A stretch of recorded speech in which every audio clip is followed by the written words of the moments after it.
I'm joined by Eve Fitch and Jesse Schroeder from Franklin County Family and Children's First. Eve called me a couple weeks ago and said, how about if we do something and put it out there, especially for first responders and families? And it was just a wonderful idea. So we're going to talk through some information with you today that we hope you'll find helpful. And as I was saying a few minutes ago, we also want this to be interactive. So as you have questions, we'll have times where we'll ask you that, and then you can unmute yourselves and ask those. You can also send those through the chat feature. Is that right, Jesse? Yep. And then we'll answer those. But we really want to address what questions that you guys have as we move forward. So from here, I'll turn it over to Eve, and we'll keep moving along. Thanks, Lisa. So, you know, we're switching it up a little bit. I think, may have sent out some information that we were going to talk about how to stay connected today, but we are switching it up, which, you know, according to our brain, we're really not supposed to do, because we're supposed to be predictable. That's what's going to keep our brains feeling safe and secure. But here we go. We're changing it up just a tad bit. So we're going to talk a little bit today about managing COVID-19 stress, and specifically using brain science. Because I think some of you may have attended some of our Building Better Lives training. If you haven't, that's really the basis of Family and Children's First Council's understanding and how we approach things is by looking at the neurosequential model and really wanting people to not just know why they're stressed and how they get out of it, but how their brains work so that they really can have better strategies to manage that.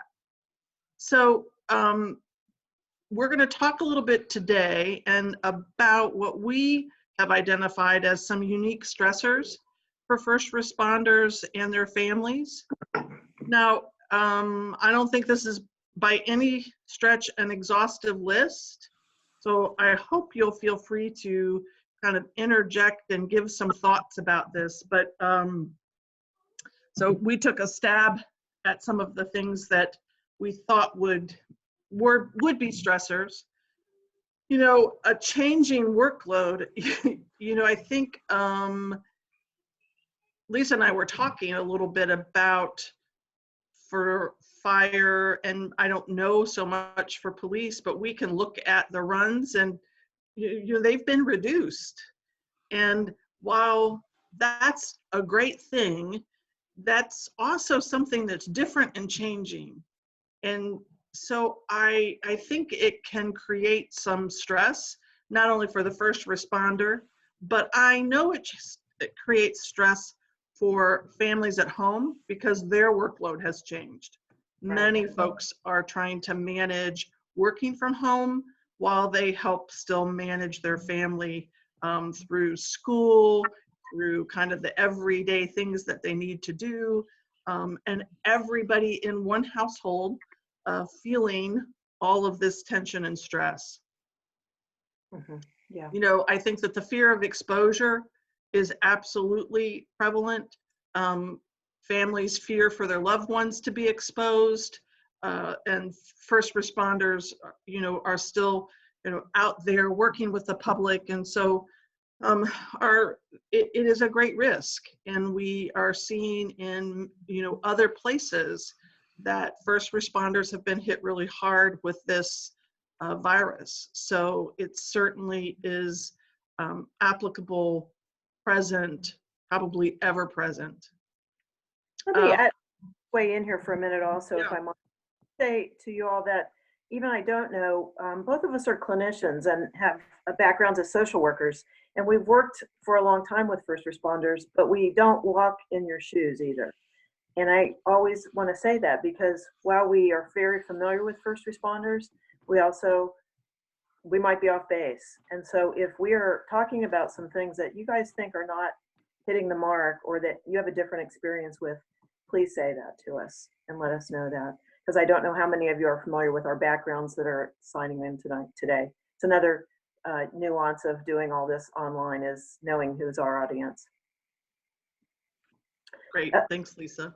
The other one that you were talking about in terms of fear of exposure, I've asked a lot of Columbus folks about this, both within fire and police, and the response that I'm often getting is, it's another day at work for us. We're doing what we always do, and we're doing it differently, but it's just another day for us.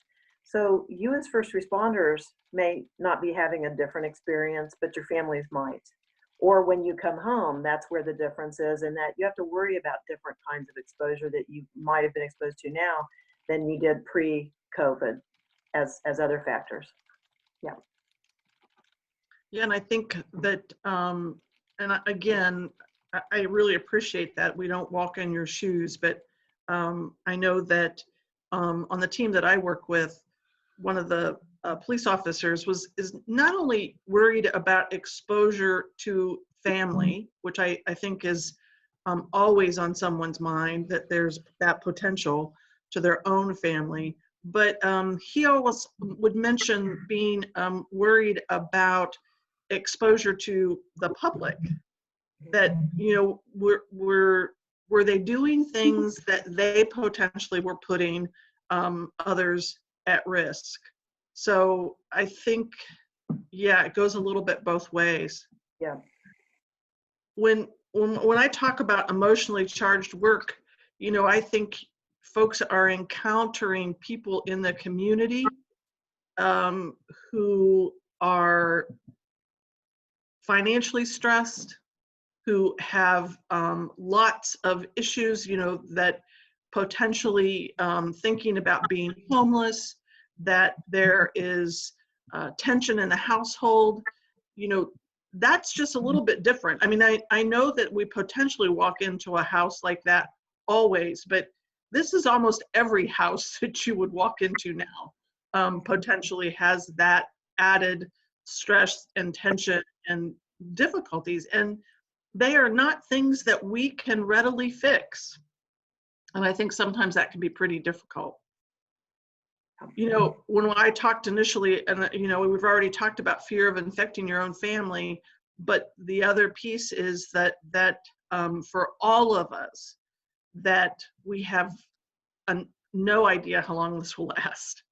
So I said predictability was so important to our brains. Well, this is so unpredictable, and we have no clue about how long we're going to be at this, and the information is ever changing. And I think that too can be incredibly stressful, that one day we'll hear one thing and then the next we're hearing something else. And so it's really not easy to manage all of that. I think you're talking also, and another point that I want to bring up is, whatever your normal communication patterns have been in your family, this is challenging all of our norms, isn't it? Because we're all living and working in different ways. So maybe you are a family that you, as the first responder, you didn't share hardly anything with your family about what you do at work, but now you're with them all the time on your off-duty time. Or maybe you shared a lot with them. Or maybe you had a child of whatever age who was not that communicative, but now you're all living in the same place. So as we're talking about these stressors, how do your communication patterns as a family, how are they affected by that? And how are you checking in with each other to know if these things are relevant to you or not? And it's a challenge we would give to you, is to examine what your communication patterns are, so that you can do that checking in that we've been talking about. Yeah. And when I wrote down that there was that either appreciation, community appreciation, or lack thereof, I saw a post that was just mentioning that it was, as a firefighter, that they have a job, they're out there working, and so they are thankful that people recognize that. But they were also mentioning, there are a lot of other folks that are out there in a worse situation, and we need to be appreciative of all of that as well. So yeah,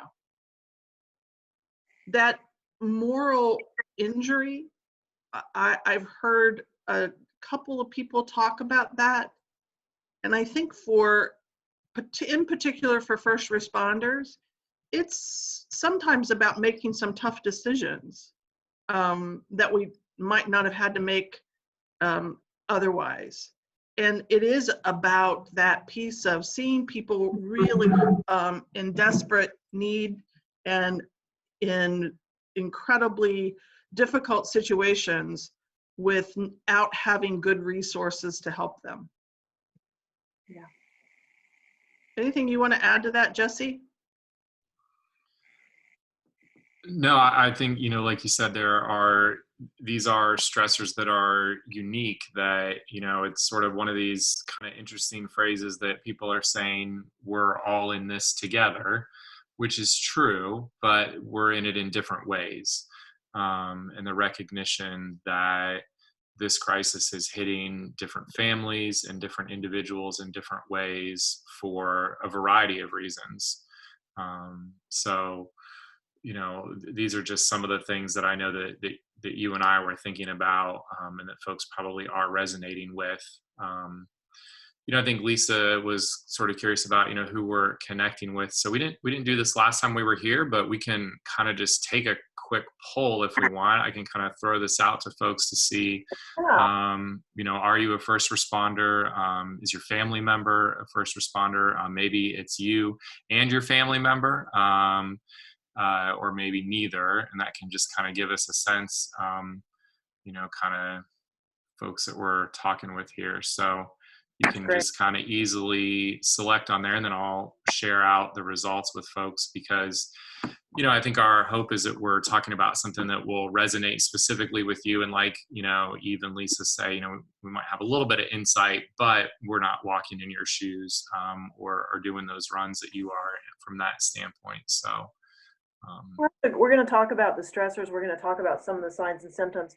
We're also going to talk about strategies. So we want to make sure that you guys know we really want to spend some time talking about the strategies. That's great. That's great that we're able to do that poll. That's really interesting. Sure. Yeah, so we got a little bit of a range, but yeah. He's just showing off his Zoom expertise. No, I'm so appreciative that glad to be of help. We all have different skill sets. He helped out with all of this. Yeah.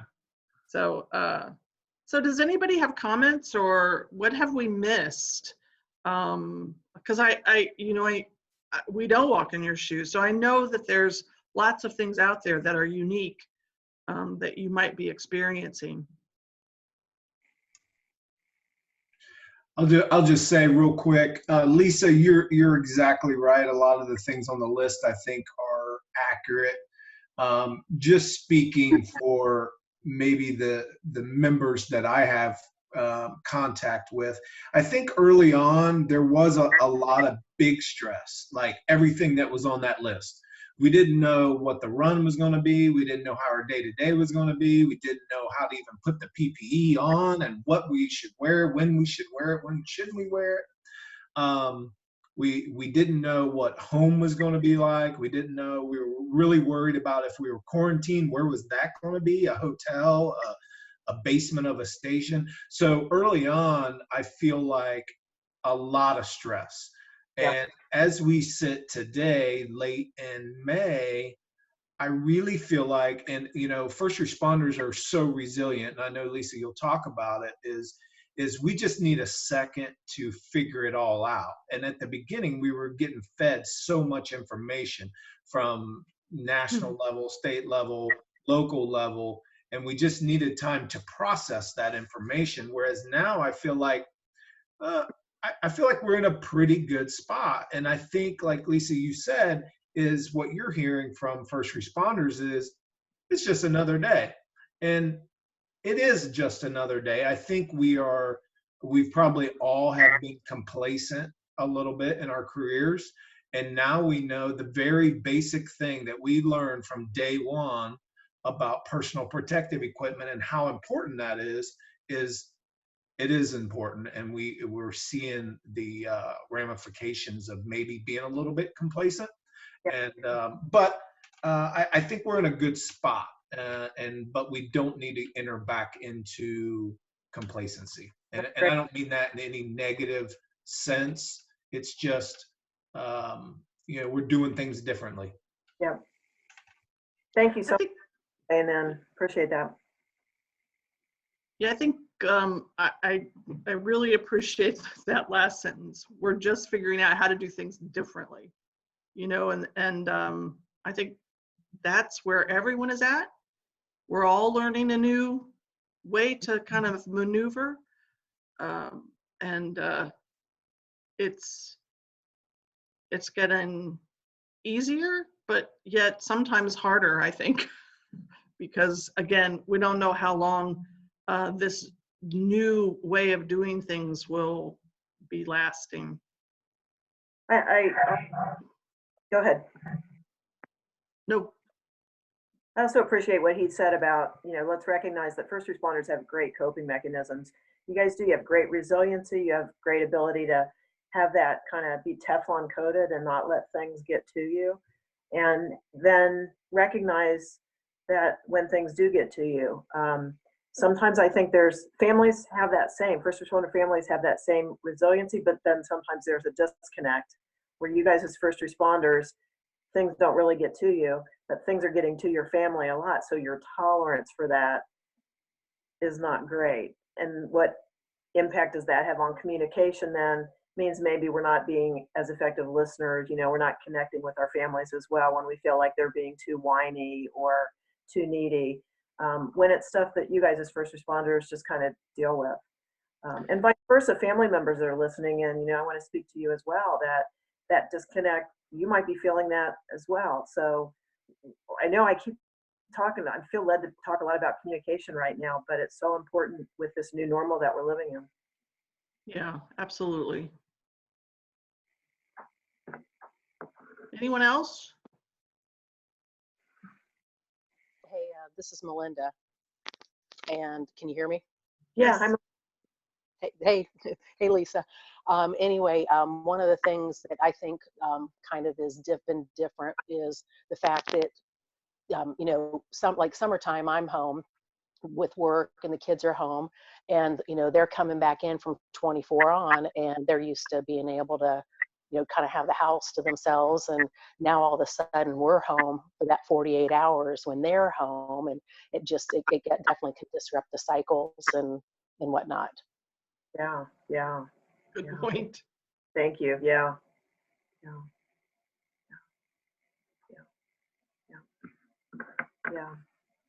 And I heard somebody today talking about, I'm not going to remember what the phrase was that they used, but they were talking about the importance of grief and talking about grief, especially with teenagers, especially if you have a senior and all the things that they're not getting to do this year. Actually, a friend of mine has a senior, and she was talking about some of the things that parents are trying to do to just deal with that and acknowledge that. So, kids it's different, and we're grieving in some different ways, some things that we're not able to do. And for some of us and our kids, especially that are seniors, it's going to be a moment in time they're not going to get back. Yeah, and I think it's important to just talk with them about that, because some of them may not be missing that they can't go to graduation, or not really now maybe excited that they don't have to worry about a date for prom. But there are others that really are going to be impacted. They're going to feel sad. They're going to feel left out, and it's important to really just talk with them about that. And when we talk about this too, I recognize that I think there are parents that are grieving too. Yes. They just worked hard to get their senior through school and Right. wanted to be able to celebrate that moment, be it high school, be it college, whatever it might have been. And they don't get to do that either. Yes. We're talking about families. We're talking about families with parents in the house, but we also want to acknowledge that families come in all shapes and sizes. So if you are signed onto this and you have shared parenting or you're a single parent, even more with all the challenges for you with that and how you're communicating with the other parent if you're doing shared parenting. A friend of mine has shared parenting with her son, and there's a big issue right now about the fact that the other parent has a special person in their life, and do they allow the child to be around that special person? And so who would have thought, it's hard enough navigating these roads without COVID, but now we have to worry about other people coming into the midst with infections. So I just want to acknowledge that about families being in various shapes and sizes and forms. Yeah, we're kind of at a point now where we've been in this long enough that just kind of the typical life things are going to be happening, but now all under this new kind of experience and this new new component added into it. We're people are having to rethink weddings and rethink birthdays and rethink anniversaries and rethink dating and rethink graduation. So this is going to go on long enough that we're going to have to rethink all of those things in the various ways that that's going to happen. So Eve, do you want me to kind of bring up the next slide here? Yeah, unless there's anyone else have anything before we move forward. Nope. So this is going to, certainly be information that I think especially peers will recognize, that there are 4 ways we feel stress. And while we know this, I really want to highlight it, because I know personally when I've been in situations where that I've experienced a lot of stress, that I didn't always recognize the signs and symptoms in myself. Mm-hmm. And sometimes it was someone else pointing it out to me. And so while we know this stuff, I still think we can be caught off guard by some of these symptoms. So I really wanted to make sure that we talked about them and, just reiterated, as we always do, that these are signs and symptoms that are, really normal for an abnormal event. Yeah. So, the first one is physically. So, headaches, stomach problems, high blood pressure, pain in our body, fatigue. And I think that one in particular really surprised me. I'm at home, I'm working from home. And so why am I so tired at the end of the day? I happened to be able to listen to a Bruce Perry kind of just a short kind of information sharing. And it was one where he mentioned that as we move in and out of stress responses, so and as we have a stressful day, more so now than ever, that it creates that fatigue and that it is normal. So I was really thankful to hear that, because I was like, wow, I am exhausted by the end of the day. And I was thinking, am I ill? Is something happening? But again, it's normal. And I'm guessing that there are some other folks that are experiencing that as well. And then the last one, insomnia. I think every time that we've done a Zoom conversation or meeting and shared information, this one comes up the most frequently, that folks are having problems sleeping. And so at the very end, Lisa's going to give us some pointers that might help us with that problem. So I'm thankful to hear some of that, because I think it's a really pervasive. Yeah. And again, we bring these up to remind folks that you're not alone. That there are a lot of folks feeling these kinds of signs and symptoms. Yeah. You want to take this one, Lisa? So the other area of high stress at any level that we know is emotional signs and symptoms. And the first one on there is depression. So what does depression look like? And often we think of clinical depression, which is at the really high end of severity, where a person is really not functioning in life and can't get out of bed and not eating, not sleeping. For most people who are in the work world in some kind of way, depression has all kinds of other flavors to it and looks all kinds of different ways. It might show up as being very irritable to tie into the other one, but that can also be depression. It might be easily angered. In my experience working with first responders, often somebody who is that really angry person is often somebody who has a lot of depression that they're experiencing. Now, is depression in and of itself a diagnosis, or is it representative of what we're all experiencing? I mean, it's normal to grieve. It's normal to be depressed about the things that we can't do. That's normal. It doesn't necessarily mean it's a clinical diagnosis. So feeling sad, feeling blue, is all really normal. When is it problematic is when it's pervasive. And the way I describe depression is like it's that cloud. Today it's kind of a cloudy day, it's rainy out.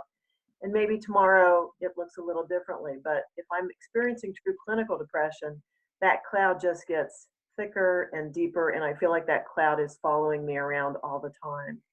So I think what Eve said as well about, have somebody watch our backs. Who in our lives is going to tell us, you don't seem to be yourself.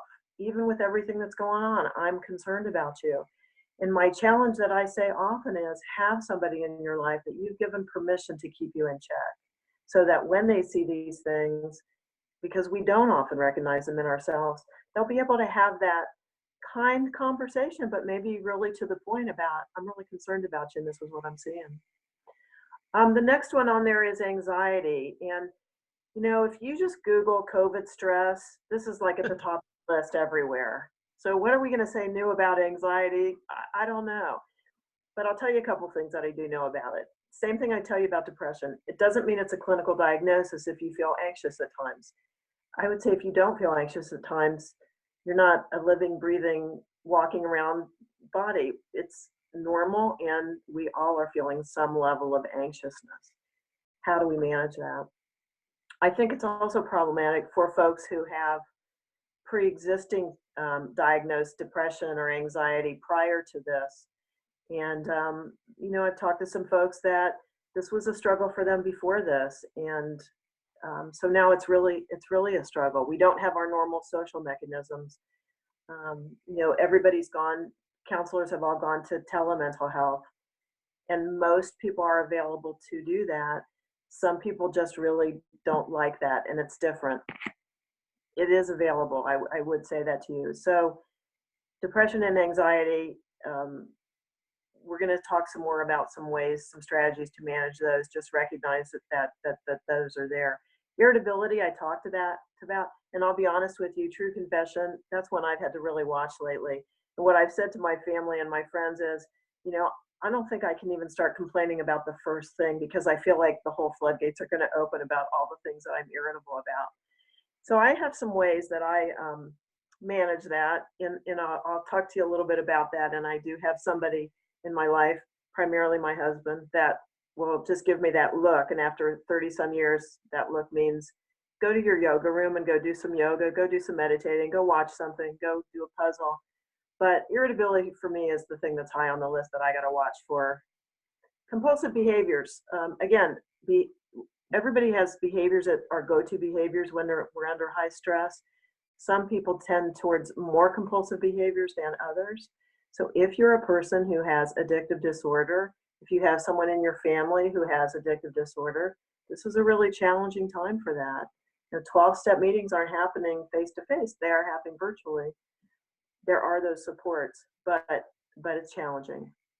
I think we talked last week a little bit about kids and gaming. And, I put gaming under possible compulsive behaviors as well. That is very challenging. And we talked about setting some limits with that.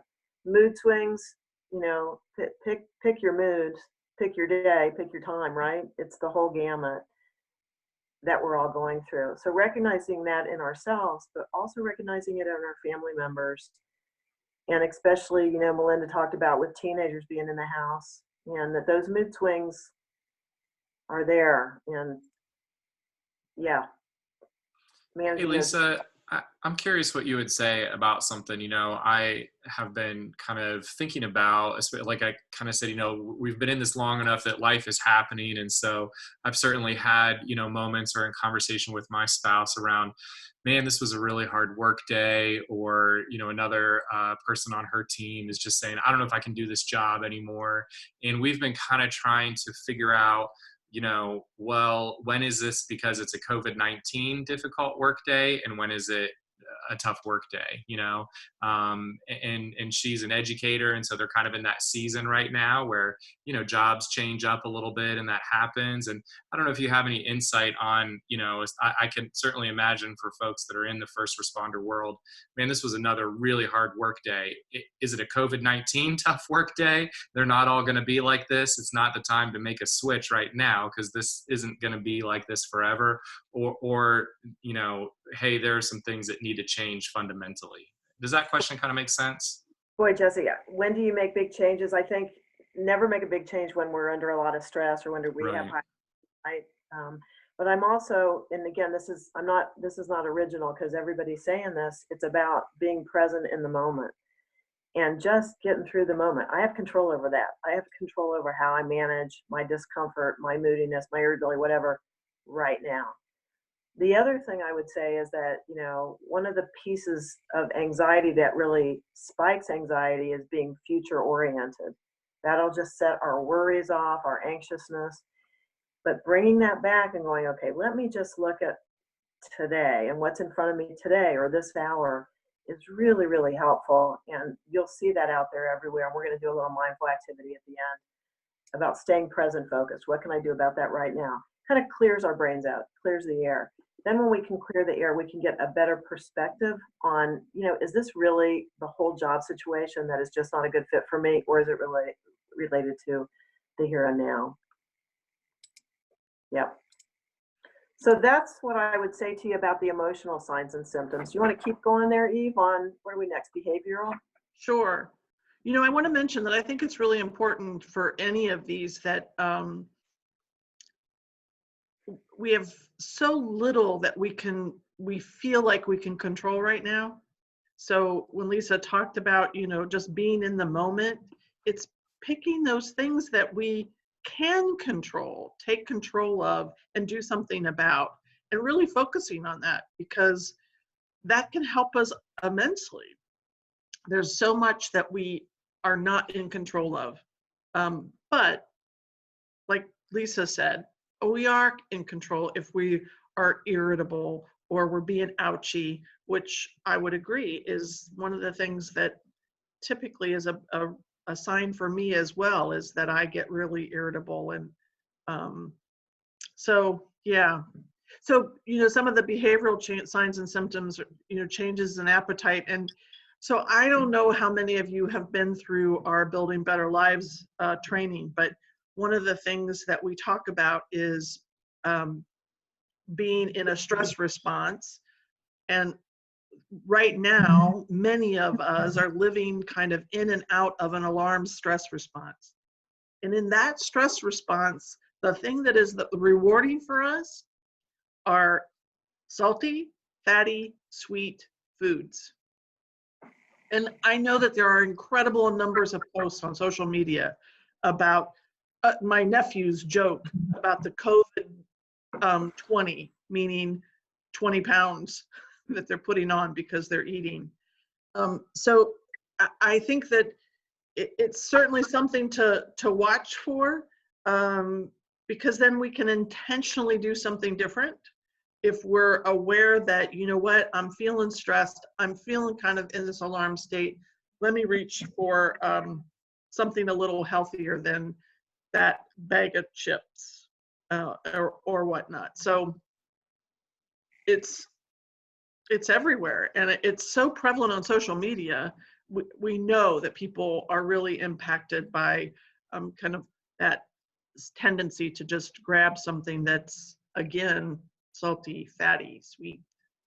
Yeah. So, the next one on that list is procrastination. And, some folks are, working from home. And it's like, well, I can get to that. I can get to that. Just be aware, watch for it.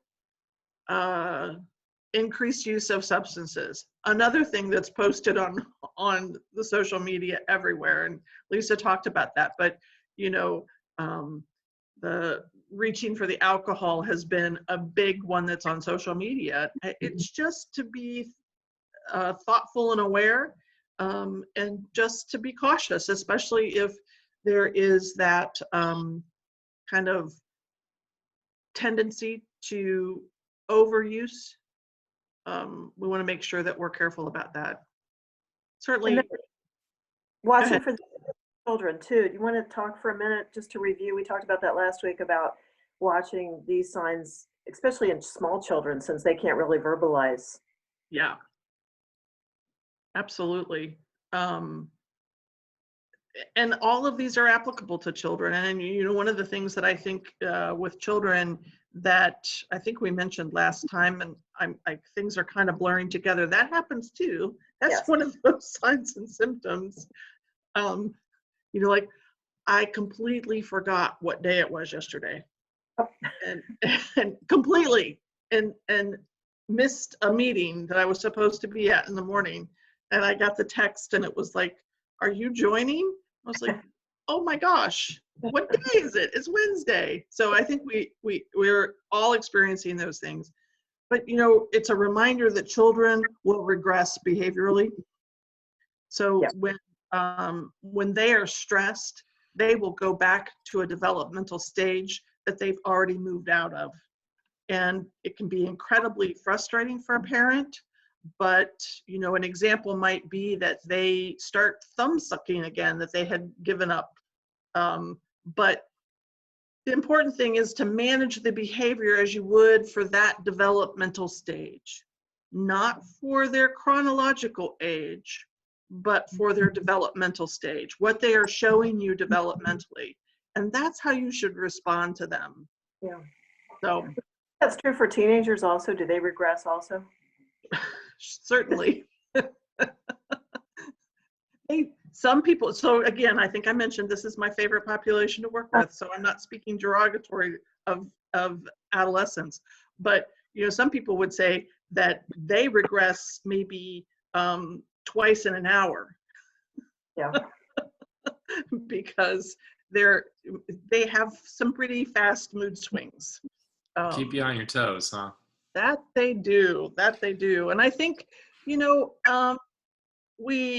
some things to consider with that age is to allow more on-screen time, maybe not necessarily game time, but remember that for adolescents, their job right now is to connect with their peers. That is their job developmentally, is to begin exploring relationships outside of their nuclear family. And so they're not having a great opportunity to do that. They are pretty savvy with social media. So I think allowing for that to happen is one way to help manage their stress. But I think they still, however, do really want to be connected. And so conversations are important. We'll talk a little bit about, you know, and have talked about how important relational regulation is. So what I mean by that is in conversation with someone else provides us regulation and can reduce our stress. And it actually is probably the strongest that we can use to regulate. And we often think that teens don't want to be connected to parents or to caregivers as much, but they really do. You just have to catch them in the moment, and you have to be able to really start the conversation with them. How's your day going? You know, gosh, you know, I read on social media how hard this is for students. How are you managing? You know, ask the questions. Good. So the last one that we're going to cover in terms of stress responses is the common signs and symptoms cognitively. And, you know, I think Lisa talked about that anxiety often goes future. We start to look and we're worrying about what the future will bring. And so it's just that constant worry, having those racing thoughts, especially at night when you're trying to go to sleep. I think that's pretty prevalent. Forgetfulness, okay, I forgot what day it was. The inability to remain focused and being pessimistic. Yeah. Anything you want to add about any of that, Lisa? I guess what I would say is watch your venting and then watch how much you listen to people who vent, because it's helpful to talk things out, but sometimes that can snowball. So, you know, being pessimistic, for example, if you have a friend who is obsessed with the news or is really focused on all the worrisome things and they talk and talk and talk, see if you can set limits on that or change the subject. But pay attention to your own thought process about that. And are you somebody that's going on? Because we don't want to feed that. That's what I'm saying. It's that kernel of worry. But then if we start feeding that or letting that grow roots, then it's going to grow bigger. There's some amount of talking things out and venting is helpful, but then set a cap on that and limit that. And all of these things that we've talked about in all these categories can improve and do improve with strategies. And that's what we're going to spend the rest of the time talking about is strategies. So you want to do that next slide there, Eve? Yeah. Do we have a response from that poll, Jesse? With the poll, I was only able to put in one vote. So it said you could pick more than one. So okay. add one for physically. Okay. That was a test, Melinda. You was trying to see who was sharp and paying attention. So thank you for. I had more than one. That's good. Thank you for that feedback. It really applies to this slide, and when we're talking about make a short list of 3 or 4 ways that you know you're feeling stressed, I think we don't always recognize it. So if we can write down 3 or 4 ways, then we can then think about strategies to manage it better. So that's why I really wanted to include this kind of, and it's really helpful for kids. I mean, kids often don't align themselves with, so my belly is feeling funny. They don't always recognize that that's a stress response. So help them begin to recognize when they're feeling stressed, and they too can kind of make that short list. So then you both can strategize about ways that they can manage it differently and better. And, you know, again, that short list, it's normal in an abnormal situation.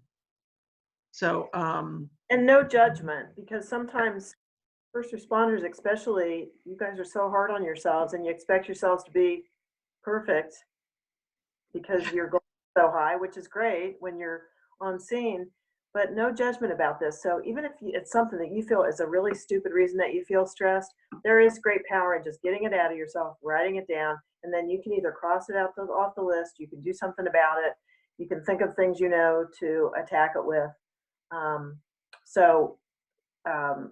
No judgment when it comes to the things that we're suggesting, and including self-judging yourself. I just noticed a chat, I think it was from Janet, about getting texts and emails outside of work and how exhausting that is. I am like, oh my gosh, I don't want to respond to one more email. I don't want to have to send one more text.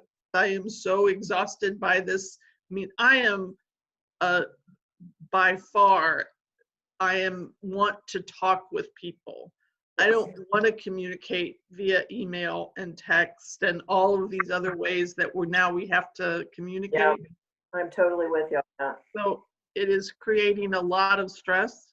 And so what I recognize, and it's rough because I have to force myself then to stay connected to those folks, because who I get irritated with about having to send an email or a text are friends and family.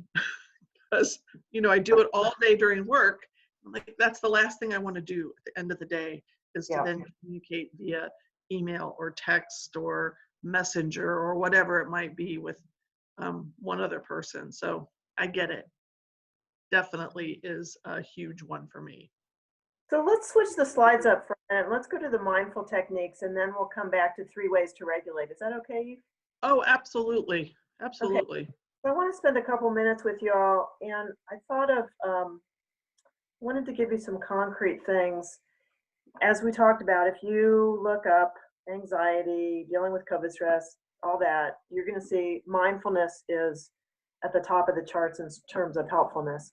It's really, really helpful for first responders, but it's helpful for all of us. So whatever category you fall into. And I identified 3 things on here that I want to suggest to you can be helpful. The first one is do one thing at a time. And I always crack myself up when I write that down, because I said to somebody one time, and she said, when you eat, just eat your meal, enjoy your food, breathe deeply, and enjoy your food. And I laughed and said, well, why would I just do one thing at a time when I can do a whole bunch of things at the same time? I can read, I can play games, I can do whatever. But the purpose of that is it slows our brains down. And when our brains get slowed down, it's more calming and it's more soothing. And when we're talking about all this stress stuff we're talking about, with our brains in a more calm place, in a more soothed place, we're more resilient. We can navigate things more. So pay attention to how many times you're multitasking and challenge yourself. Just challenge yourself. Pick 1 or 2 things that you might do, just one thing at a time. So I'll go to number 3, and then I'm going to come back to number 2. Number 3 is kind of goes with that worry stuff that we just talked about, is how much of the time am I talking about, thinking about, focusing about things that I have absolutely no control over. And when I can keep that in perspective, I feel such a weight off my shoulders, because there's a whole bunch of stuff I have no control over, including this whole situation that we're in. I have control over what I'm doing in my environment and in my house sometimes. So pay attention to how many times you're focusing on that. And then the last thing that I want to talk to you about is meditation practices. So there's a lot of ways to be mindful, and meditation is one form of a mindfulness practice. There's all kinds of research out there about the value of meditation. And if you're somebody you're cringing, or you're going, no, not me, I would never do that, I really want to challenge you to consider that meditation could be something that's helpful. Now, people say, well, I can't meditate. And my response to that is, if you can breathe, which you all do, you can meditate. There's no requirement for it. There's no right or wrong to it. And one form of meditation that's a great place to get started is breath counting. So if you look up anything about first responders, meditation, mindfulness, you're going to see a lot of information on there. And I Googled it the other day just to see what came up. And the thing that came up that was at the top of the list was Navy SEALs are using meditation and mindfulness as a way to be more effective and more resilient. And the method that they use is called a 4x4 method, which is basically breath counting. So breath counting can take a lot of different forms. And I want to just walk you through that right now. So sit back in wherever you're sitting and just take a breath, and then let that breath out. And as you're breathing, don't change your breathing at all, but just notice the weight of your body on your chair. Notice the back of your legs sitting in the chair. Notice whatever parts of your body are touching a surface, and just notice that. And then you might notice, any place in your body that's tense or tight, shoulders, lower back, headache. And just notice that.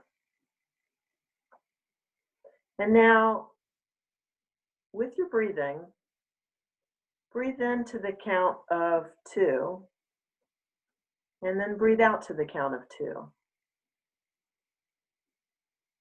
And continue to do that. So you breathe in for 2, and you breathe out for 2. And don't change anything else about your thoughts. Your thoughts are going to come in, your thoughts are going to go. But as your thoughts get chattery, you can come back to this breath counting process. You can make the count whatever you want. The Navy SEALs do 4 counts in. To me, that's a little long if you haven't been doing this, but you might be somebody that you gravitate towards that. And you breathe in for the count, and you breathe out for the count. And that's a practice that I would encourage you to try and just do an experiment. So here's my challenge to you. Try to do that several times between now and next week, and then we're going to ask you about it next week. It's also something that you can have your kids do as well with you.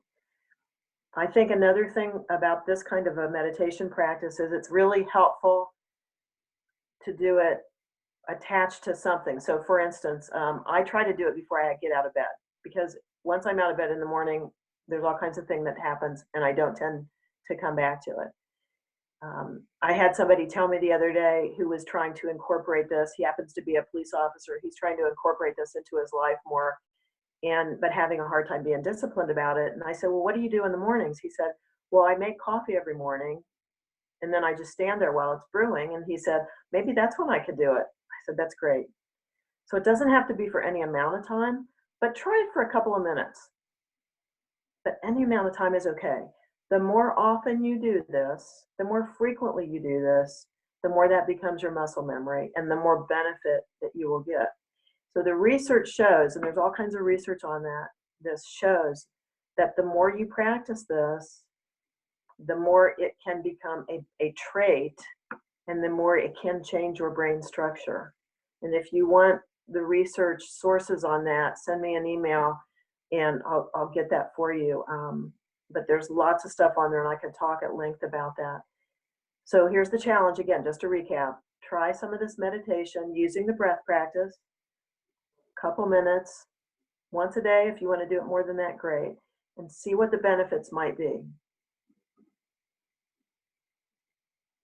So those are my 3 tips for you in terms of mindfulness. Questions about that or any other ways that people do that? Hey, it's Melinda again.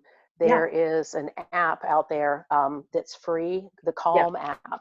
That's one that I've actually done a little bit of. I need to take more time and do it more often, but that's a pretty fantastic app. What was the name of that one again? Calm, C-A-L-M. Yeah. Calm is great. 10% happier, insight timer. You know, there's a lot of them. If you're somebody who gravitates towards spirituality, there are meditation practices that are tied to prayer practices. So yeah, there's some great apps out there, and most of them are free right now for any amount of time. But don't be too hard on yourself. Again, the fact that you even have the app is great. So, you know, do it for a minute, right? And then maybe you can get your kids to do it as well. I have some friends that are teachers that are trying to incorporate this. When there was classroom time, they incorporated it into their classroom time. They found it was really, really helpful. Improves our concentration focus as well. Yeah. Yeah, so a good thing for kids is to get them to breathe and kind of follow their fingers as they kind of breathe in and breathe out and breathe in and breathe out. So it's a great thing for them to do as well, because, you know, if we look at 3 ways to regulate, and the thing we know is our brain really, really likes rhythm and repetition. And so it makes sense that these breathing techniques are helpful because there is so much breathing and there's so much rhythm and repetition to it, along with all of the other things, positive things that it can provide. But yeah. That's great. I love that. I love that finger one. Yeah. It's a So we great one. talked earlier about insomnia, and these are practices that definitely will help with sleep. There are some great apps also that will help you power down. Pretty much across the board, what you'll see is get off electronics an hour before bedtime. Do some things that are calming, soothing. Watch your caffeine intake. Take a hot bath. Temperature a little bit colder is usually more helpful. Are all things that will help with that. Yeah. So, when we talk about the three things that are regulating, it's predictability, movement, and relationships. And so, Lisa, when you talked about getting up in the morning and doing some breathing in the morning, it sets a routine and starts a schedule, which is providing that predictability. So I think there's so many things that can be positive about that. Yeah. And I just wanted to make sure that we remembered that these are really things that our brain craves, that when we are stressed, these are the things that we should be looking to provide calming and helping us to move from sometimes more primitive parts of our brain back into the thinking part. And so if we can establish those routines and establish those schedules, our brain loves that because it likes predictability. That's what makes it feel safe. Providing those opportunities, intentional opportunities for rhythm and repetition throughout your day, and obviously those relationships. And I think the thing to recognize is that sometimes we all want our alone time, but we need to pay attention if we are doing that more and more frequently, because we're then isolating, and we need to then think of ways we have control of to get connected with other people again. Yeah. Yeah. So questions or comments, anything? We're kind of at the tail end of this. I want to be respectful of people's time.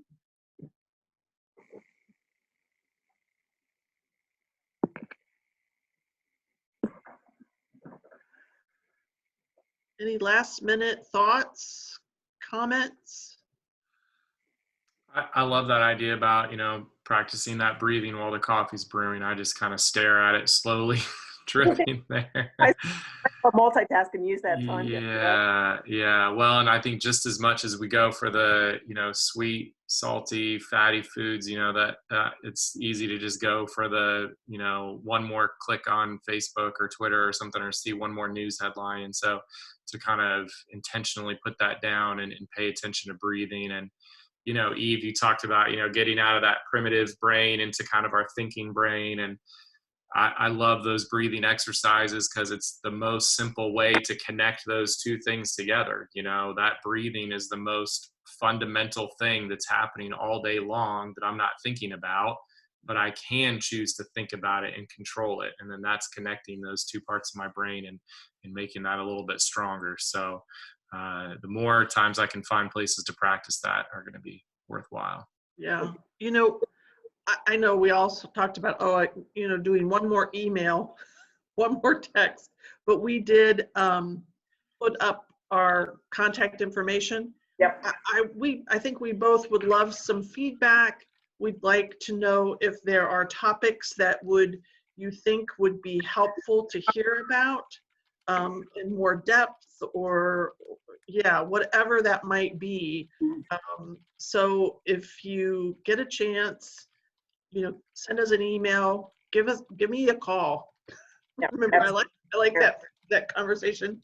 But so please feel free to do that, because we'd love to hear from you. We'd love to think about topics that would be helpful, as well as audience, and how to market it a little bit better. So if you think this has been helpful, help us figure out how we can market this to a larger group. Thank you all so much. Thanks again, Eve and Jesse and Family and Children's First and Yeah. all of you that signed in. Great to see you guys. Those of you who I haven't seen in a while and those of you new to us. So pass it along. We'll check back in with you again next week if we don't hear from you in the meantime, and incorporate your input and think of some other information to pass along to you. So have a great day, great night. Thank you. Thanks, Lisa. Appreciate your time. Thanks, Thanks. Melinda. Thanks, everybody.